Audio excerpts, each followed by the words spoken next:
আসসালামু আলাইকুম ওয়া রাহমাতুল্লাহি ওয়া বারাকাতুহু নাহমাদুহু ওয়া নুসাল্লি আলা রাসূলিহিল কারীম আউযু বিল্লাহি মিনাশ শাইতানির রাজীম বিসমিল্লাহির রাহমানির রহিম ইয়া আইয়ুহাল্লাযীনা আমানু কুতিবা আলাইকুমুস সিয়াম কামা কুতিবা আলাল লাযীনা মিন ক্বাবলিকুম লাআল্লাকুম তাত্তাকুন সাদাকাল্লাহুল মাওলানাল আযীম ওয়া সাদাকা রাসূলুহুন নবিয়্যুল কারীম।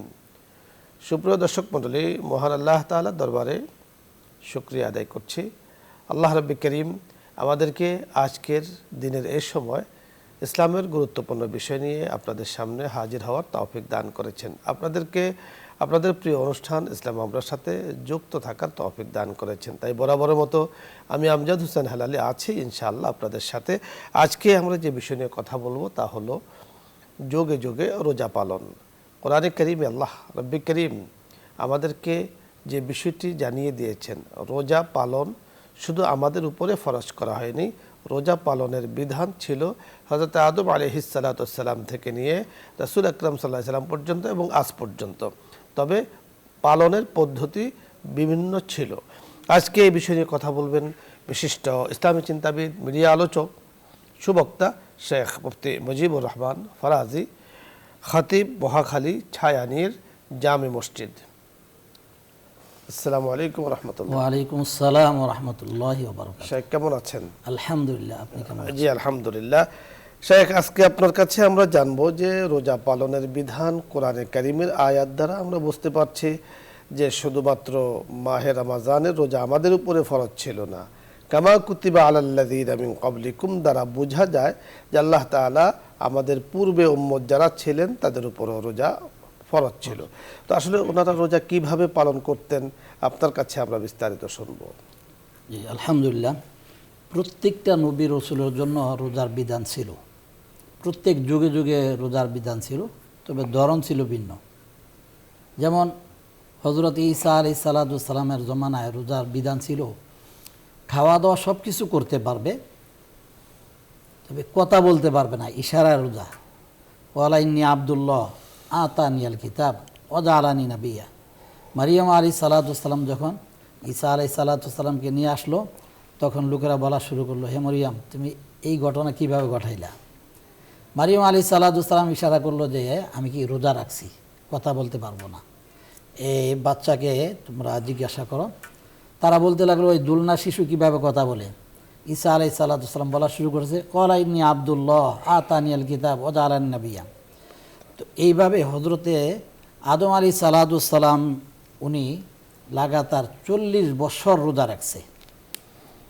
অনুরূপভাবে প্রত্যেকটা নবী রসুল, হযরত নূহ আলাইহিস সালাতু ওয়াস সালামকে, যাকে দ্বিতীয় আদি পিতা বলা হয়, অর্থাৎ নূহ আলাইহিস সালাতু ওয়াস সালামের প্লাবনের সময় সব কিছু ধ্বংস গেলে পরে আবার নতুন দুনিয়া, নতুন পৃথিবী, নতুন জগৎ শুরু হয়েছিল। তো নূহ আলাইহিস সালাতু ওয়াস সালাম রোজা রাখতেন পহেলা শাওয়াল এবং 10 জিলহজ ব্যতীত সারা বছর রোজা রাখতেন। অনুরূপভাবে হযরতে মূসা আলাইহিস সালাতু ওয়াস সালাম আমরা জানি, কিতাব আনতে যাওয়ার পরে 30 দিন রাখলেন, আরও 10 দিন, অর্থাৎ 40 দিন রোজা রেখেছে। অনুরূপভাবে হযরতে ইদ্রিস আলাইহিস সালাতু ওয়াস সালাম সারা জীবন লাগাতার রোজা রাখছে। অনুরূপভাবে হযরতে দাউদ আলাইহিস সালাতু ওয়াস সালাম সারা বছর এইভাবে চলতেছে, একদিন রোজা একদিন ইফতারি, অর্থাৎ আজকে রোজা রাখলো, আগামীকাল ভঙ্গ করলো, পরের দিন, এইভাবে। অনুরূপভাবে আমরা আরও দেখতে পাই হযরত ঈসা আলাইহিস সালাতু ওয়াস সালাম 2 দিন রোজা রাখতেন, 2 দিন ইফতারি করতেন, এইভাবে। তো আমরা বুঝতে পারলাম যে আদম আলাইহিস সালাতু ওয়াস সালাম থেকে নিয়ে মুহাম্মদুর রাসূলুল্লাহ সাল্লাল্লাহু আলাইহি সাল্লাম পর্যন্ত প্রত্যেকটি নবী রসুল রোজা রেখেছেন। মুহাম্মদুর রাসূলুল্লাহ সাল্লাল্লাহু আলাইহি সাল্লাম রোজা ফরজ হওয়ার আগে আশুরার দিন, অর্থাৎ 10 মুহররম রোজা রাখতেন, রোজার আয়াত ফরজ হওয়ার আগে। ইবনে কাসির রহমাতুল্লাহ আলাইহি বলেন যে প্রত্যেকটা নবী রসুল চাঁদের 13, 14, 15 নিয়মিত এই আমলটা করতেন। সব নবী রসুলরা এই 3 দিন রোজা রাখতেন, আর এইভাবে তো ধারাবাহিক আছে এক এক নবীর। আমরা বুঝতে পারলাম যে প্রত্যেকটা নবী রসুল কি রোজা ছিল। আপনি যথার্থ বলছিলেন। দর্শক মণ্ডলী, পবিত্র কোরআন হাকিমের আলোচ্য আয়াত দ্বারা পরিষ্কার আমরা বুঝতে পেরেছি যে আল্লাহ রাব্বি করিম রোজার মতো মহান বিধান দিয়েছেন পূর্ববর্তী নবী ও রসুল তথা উম্মতদের সকলের উপরে। এবং আমরা বুঝতে পেরেছি, জানতে পেরেছি রোজা পালনের বিধান এক এক জমানায় এক এক রকম ছিল, তথা নবীদের জামানায় এক এক রকম ছিল। যেমন হযরত ঈসা আলাইহিস সালাতু ওয়াস সালামের জামানাতে কথা বন্ধ, এটা রোজা পালনের একটা পদ্ধতি ছিল। আর ছোট বাচ্চা রাব্বে করিম তার জবানকে খুলে দিয়েছেন, সুবহানাল্লাহ, বেফেদার পর জন্দে ফয়দা ও কুনাদ তিফলে রাদার মাহদে গোয়া ও কুনাদ, যে কোলের শিশুও কথা বলতে পারে। সে রাব্বে করিম তিনি হাদিসে কুদসিতে আমাদেরকে জানিয়ে দিয়েছেন যে রোজা পালন এত বড় সওয়াব টেনে নিয়ে আসে, এত মহা পুরস্কারের নিয়ে আসে যে আল্লাহ তাআলা বলেন রোজা আমার জন্য, আমি আল্লাহ তাআলা, আল্লাহ নিজে বলেন তিনি বান্দাদেরকে নিজ কুদরতি হাতে রোজার পুরস্কার দান করবেন। সুবহানাল্লাহ। রোজার পুরস্কার বান্দা যখন হাতে পাবে মহা খুশিতে সেদিন তার আত্মহারা হয়ে যাবে। এবং জান্নাতের মধ্যে একটি দরজা আছে, যে দরজার নাম হলো রায়্যান।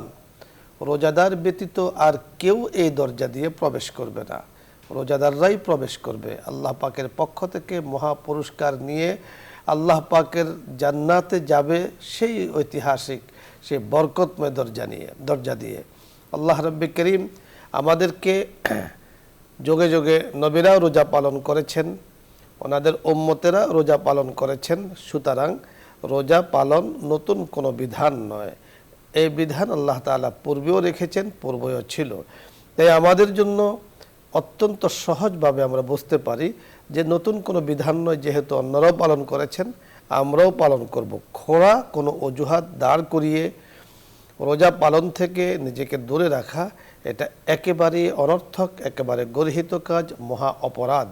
এজন্য আল্লাহ রাব্বি করিম আমাদেরকে তৌফিক দান করুন মাহে রমজানের 30টি অথবা 29টি রোজা যথাযথভাবে রাখার। আল্লাহ তাআলার কাছে আমরা সে কামনা করছি। যে বিষয় নিয়ে আমরা কথা বলছিলাম, যদি আপনাদের কোনো কিছু জানার থাকে, কোনো প্রশ্ন থাকে, রমজানের মাসলা মাসাইল জানার থাকে, প্রস্তুতিমূলক কোনো কিছু প্রয়োজন হয়, আপনি প্রশ্ন করুন, আমরা চেষ্টা করব কথা বলার জন্য। প্রথমে যিনি আছেন, আসসালামু আলাইকুম, দর্শক পরিচয় বলে প্রশ্ন করুন।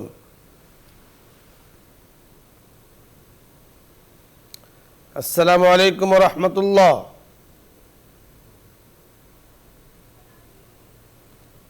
দর্শক শুনতে পেয়েছেন? ওয়ালাইকুম আসসালাম। জি, যে সূরা সন্তান বলে আল্লাহ সন্তান, আমি তুমি আমাকে জি, আপনার শুকরিয়া আদায় করছি। আপনার কথাগুলো বোঝা যাচ্ছে না। আপনি প্রশ্ন করার জন্য চেষ্টা করেছেন, ইখলাসের সাথে চেষ্টা করেছেন, ইখলাস থাকলে সওয়াব পেয়ে যাবেন। পরের দর্শক, আসসালামু আলাইকুম ওয়া রাহমাতুল্লাহ। টিভির ভলিউম কমিয়ে কথা বলি।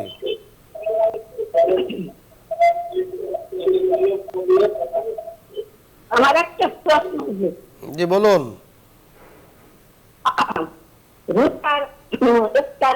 সেহরির সময় পানি খাওয়ার সময় আযান হয়ে যায়, তাহলে কি করব? জি জি জি, আমরা কথা বলছি। আপনি অত্যন্ত গুরুত্বপূর্ণ একটি বিষয় জানতে চেয়েছেন।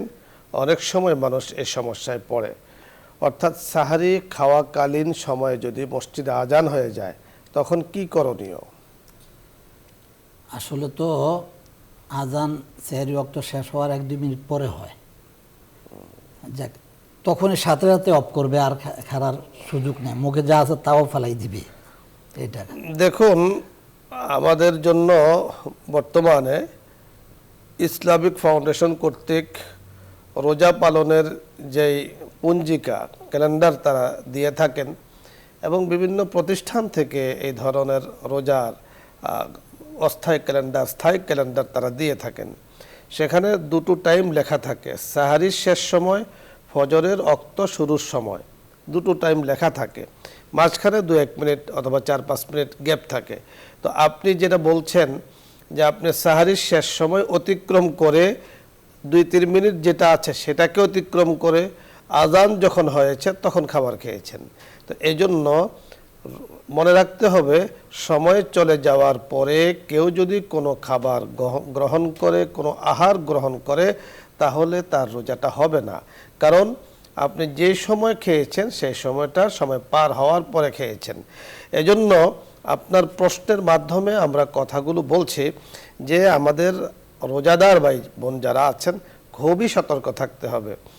সাহারি খাওয়ার মোস্তাহাব ওক্ত হলো সাহারির সময়ের ভেতরে যত পরে খাওয়া যায়। ইফতারির মোস্তাহাব উত্তম সময় হলো সময় হওয়ার পরে যত তাড়াতাড়ি ইফতারি খাওয়া যায়। তাই সময় আগে যেমন 1 মিনিট আগে যেমন খাওয়ার কোনো সুযোগ নেই, ঠিক 1 মিনিট পরে যাওয়ারও কোনো সুযোগ নেই। ইফতারও 1 মিনিট আগে করা যাবে না, সাহারিও 1 মিনিট পরে করা যাবে না। খুবই সতর্ক থাকতে হবে, কারণ আপনি রোজা রাখছেন আর সেটা যদি হয়ে যায় ভুলের কারণে, সেটা যদি হয়ে যায় আমার না জানার কারণে, আমার অজ্ঞতার কারণে, তাহলে বড় আফসোসের বিষয়। আল্লাহ রাব্বি করিম আমাদেরকে যথাযথভাবে নিয়ম মেনে রোজা পালন করার তৌফিক দান করুন। পরের দর্শক, আসসালামু আলাইকুম রহমতুল্লাহ।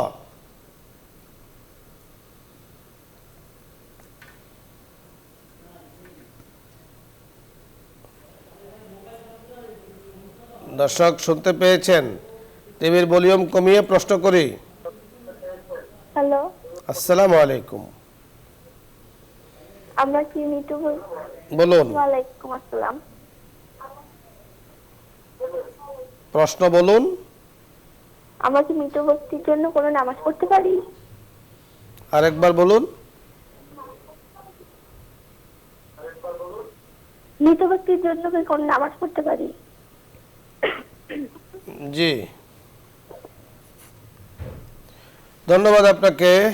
মৃত্যু ব্যক্তির জন্য নামাজ হয় না, নামাজ তো হয় আল্লাহ তাআলার জন্য। জি, তো উনি বলেছেন যে মৃত্যু ব্যক্তির জন্য নামাজ পড়তে পারেন কি? নামাজ পড়ে দোয়া করবে মৃত ব্যক্তির জন্য। কোনো ইবাদতই কোনো মাখলুকের জন্য হয় না, সমস্ত ইবাদত আল্লাহ তাআলার জন্য। তবে হ্যাঁ, ওই ইবাদতের সওয়াব যেন আল্লাহ পাক মৃত্যু ব্যক্তিকে দিয়ে দেন সেটা হতে পারে। সাবধান, সূরা ফাতিহার মধ্যে কিন্তু আপনি আমি প্রতিনিয়ত ঘোষণা দিচ্ছি, ইয়াকা না'বুদু ইয়া রাব্বি করিম, ইবাদত আপনারই করি। নামাজ অনেক বড় ইবাদত, সে ইবাদত একমাত্র আল্লাহ তাআলার জন্য হবে, গায়রুল্লাহর জন্য কোনো নামাজ হবে না। সেই নামাজটা একমাত্র আল্লাহ তাআলার জন্যই হতে হবে। পরের দর্শক, আসসালামু আলাইকুম। ওয়ালাইকুম সালাম ওয়া রাহমাতুল্লাহ। হযরত, জি, আমি জানতে চাইছিলাম, আমি যে জন্য রোজাটা রাখি, এই 12টার আগে কি সেহরি খাইলে চলবে কি না? জি জি জি, আমরা বুঝতে পেরেছি। আপনি শুনতে থাকুন, আমরা কথা বলছি বিষয়টি নিয়ে। হ্যাঁ, চলবে। তবে উত্তম হলো স্যার টাইমে খাওয়া। রাসূলুল্লাহ সাল্লাল্লাহু আলাইহি ওয়াসাল্লাম বলে স্যার বিলম্বে খাবে, তবে রোজার কোনো অসুবিধা হবে না, স্যার না খাইয়েও রোজা রাখতে পারবে। হ্যাঁ, আপনি 12টার আগে সাহারি খেয়ে যদি রোজা রাখতে চান পরের দিন, তবে নিয়ত আপনাকে করতে হবে। পরের দর্শক, আসসালামু আলাইকুম ওয়া রাহমাতুল্লাহ। ওয়ালাইকুম আসসালাম ওয়া রাহমাতুল্লাহ। হুজুর ভালো আছেন? আলহামদুলিল্লাহ, আল্লাহ তাআলা ভালো রেখেছেন। তুমি ইয়াতে আমি রহিমুর রহমান নাম তোমার আল্লাহ এই জিনিসটা ঠিক আছে নি? জি, আরেকবার বলুন। রহিমুর রহমান নাম তোমার আল্লাহু আল্লাহু। আরেকটা হলো জলিলুল জব্বার নাম তোমার আল্লাহু আল্লাহু। জলিলুল জব্বার নাম তোমার আল্লাহু আল্লাহ। জিকিরটা ঠিক আছে কিনা আপনি শুনতে থাকুন। জি জি জি, বুঝতে পেরেছেন? ঠিক আছে, অসুবিধা নেই। মানে বাংলা আরবি মিলিয়ে হয়ে মিলিয়ে গেছে হয়েছে আর আর কি। কি। এখানে অর্থের কোনো আমরা হেরফের দেখছি না, যতটুকু আমরা শুনতে পেয়েছি। আরো ভালো করে শুনতে পারলে আরো ভালো হতো। জলিল জব্বার আল্লাহ পাকের গুণবাচক নাম। আল্লাহ পাকের নাম আপনি ঘোষণা দিচ্ছেন আল্লাহ আল্লাহ, তো জিকির করছেন। সবচাইতে সুন্দর যে বিষয়টি তা হলো জিকিরের কথাও তো আমাদেরকে বলে দেয়া আছে সুবহানাল্লাহ, আলহামদুলিল্লাহ, লা ইলাহা ইল্লাল্লাহ, আল্লাহু আকবার, দরুদ শরীফ পড়া, ইস্তেগফার পড়া, এগুলো সুন্দর জিকির আপনি করুন। আল্লাহু আল্লাহু লা ইলাহা ইল্লাল্লাহ অনেক বড় জিকির। পরের দর্শক, আসসালামু আলাইকুম ওয়া রাহমাতুল্লাহ। হ্যালো, আসসালামু আলাইকুম। ওয়ালাইকুম আসসালাম। হুজুর আমি খাইতেও পারি না, বসতেও খাইতেও, হুজুর আমি টিভির ভলিউম কমিয়ে কথা বলুন, তাহলে পরিষ্কার বলতে পারবেন। হ্যালো হুজুর, বলুন। আমি খাইতে পারি না, বসতে পারি না, আমার সন্ধ্যার পর থেকে আন্ধার হয়ে যায়। জি, খুব কষ্টের মধ্যে আছি, কি করতে হবে? আপনার জানার বিষয় কি আমাদের কাছে? আমার কি আমল করতাম, আমি কি আমল করতাম? জি, ধন্যবাদ, বুঝতে পেরেছেন। আমল করতে সামনে রমজান আসতেছে, তারাবি পড়বেন, রোজা রাখবেন, তাহাজ্জুদের আমল করবেন, এরশাকের আমল করবে, দুরূদ আমল করবে, কোরআনে কারিম বেশি বেশি খতম দিবে রমজান মুবারকে। বাস হক হালাল বেঁচে চলবে, এগুলি ভালো আমল। পরের দর্শক, আসসালামু আলাইকুম ওয়া রাহমাতুল্লাহ। জি, ওয়ালাইকুম আসসালাম হুজুর। জি, প্রশ্ন করুন। জি, আমার প্রশ্ন যে বাচ্চারা অনেক সময় মা বাবার সাথে মুখ লাগিয়ে,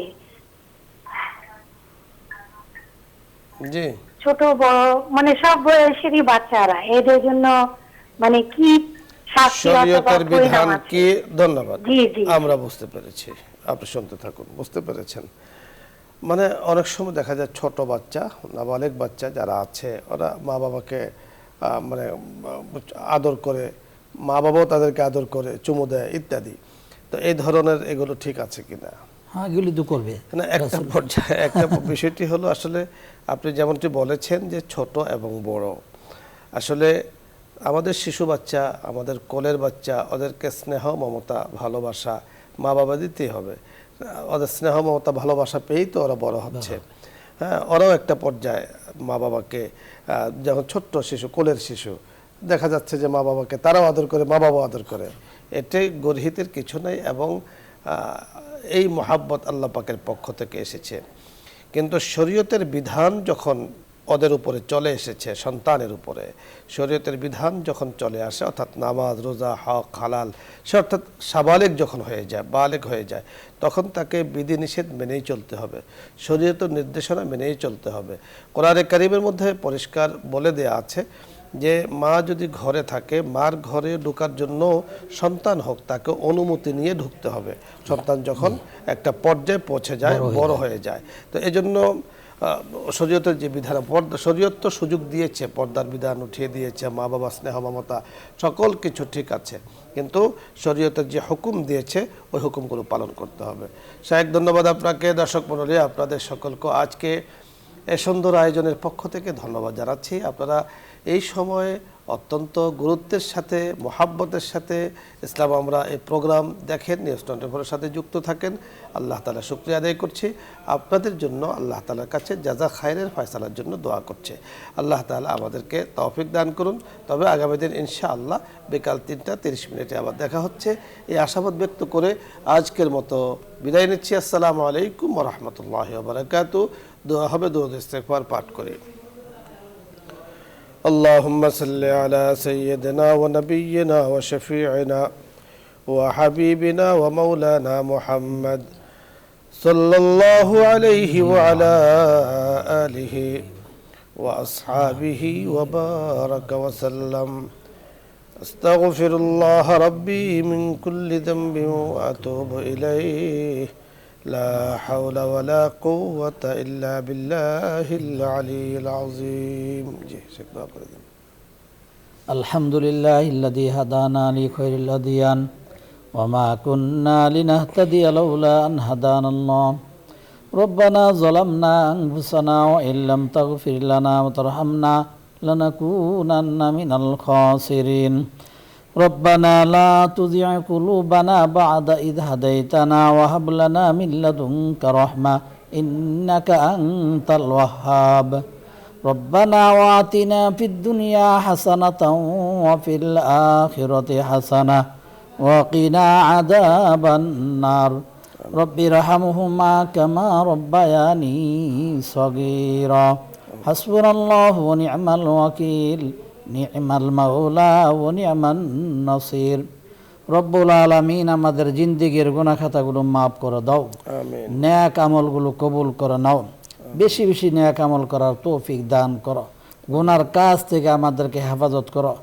রমজানুল মুবারক আসতেছে, রব্বুল আলামিন আমাদেরকে সুস্থ থেকে রমজানুল মুবারকের হক আদায় করার তৌফিক দান করো। রব্বুল আলামিন আমাদের মুরব্বীদের কবর আযাব কিয়ামত পর্যন্ত মাফ করে দাও। রব্বুল আলামিন নিউজ 24কে তুমি কবুল করে নাও, এর দ্বারা অনেক মানুষ উপকৃত হইতেছে, আল্লাহ তুমি কবুল করে নাও। বসুন্ধরা গ্রুপকে তুমি কবুল করে নাও, বসুন্ধরা গ্রুপের আত্মীয় স্বজনদেরকে তুমি মাফ করে দাও। বাংলার জমিনে তোমার খাস রহমত নাজিল করো, বরকত দিয়ে ভরপুর করে দাও, শান্তিময় দেশ হিসাবে কবুল করে নাও। রব্বুল আলামিন আমাদেরকে তোমার রেজামন্দির রাস্তা অবলম্বন করার তৌফিক দান করো। ও মাবুদ, জিকিরে ফিকিরে থাকার জন্য কবুল করে নাও, বরকতময় জিন্দেগি দান করো, হালাল রিজিকের ব্যবস্থা করে দাও। রব্বুল আলামিন এলমে নাফে দান করো, এলমে লাদুনি দান করো। আমাদের প্রত্যেকে দ্বীনের সহি বুঝ দান করো, সহি দ্বীনের উপর অটল থাকার তৌফিক দান করো। আমাদের সন্তানদেরকেও দ্বীনের সহি বুঝ দান করো, দ্বীনের উপর চলার জন্য আমাদের সন্তানদেরকে তুমি কবুল করে নাও। রব্বুল আলামিন আমরা তো চাইতে জানি না, চাওয়ার জন্য তৌফিক দান করো। রব্বুল আলামিন সব ধরনের খারাপি থেকে আমাদেরকে হেফাজত করো, ঈমানে কুওয়াত নসিব করো। সুবহানা রাব্বিকা রাব্বিল ইজ্জাতি আম্মা ইয়াসিফুন ওয়া সালামুন আলাল মুরসালিন ওয়ালহামদুলিল্লাহি রাব্বিল আলামিন।